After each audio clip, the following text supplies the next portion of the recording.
panguva ino vanhu vaya vachipresa advocate nelsonchamisa unozikanwa kunzi ndiye mutungamiri anodikanwa nevanhu, mutungamiri wemain opposition yemandoro kwati nyika yeZimbabwe. Panguva ino Chamisa is being praised achionekwa kunzi Chamisa is collaborating nemacitizens. Aiwa, hapana chaanotya kana chaanovhunduka.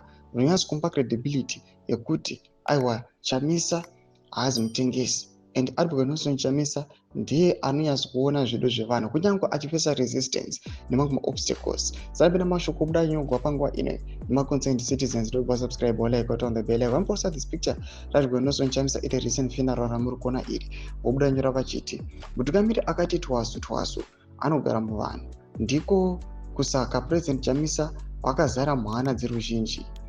Rudhidha rwevanhu rwamirira kudzoka kwavachamisa kubva kusabbatical kwavambenge vaenda. More than 81% of Zimbabweans polled recently by Change Radio say President Chamisa is the best candidate to address the need of young Zimbabweans. They also say advocate nelsonchamisa should lead our next government in Zimbabwe. Ndiwo mamiriro azvakaita, ndiko kusaka kuzano kusiri kurarwa. Harahwa dzezano dzashushikana. Munhu wese anoziva kuti zanu yakonewa.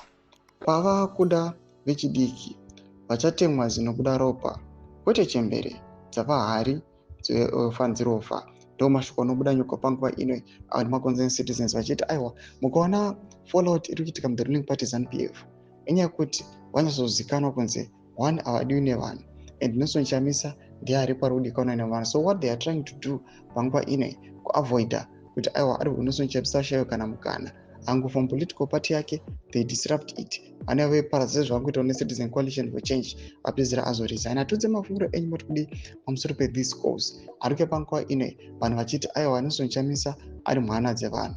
Pinai comment section medu kuti mafungiro enyu moti kudi pamusoro pechitiko ichi. So subscribe or like, touch it on the bell icon.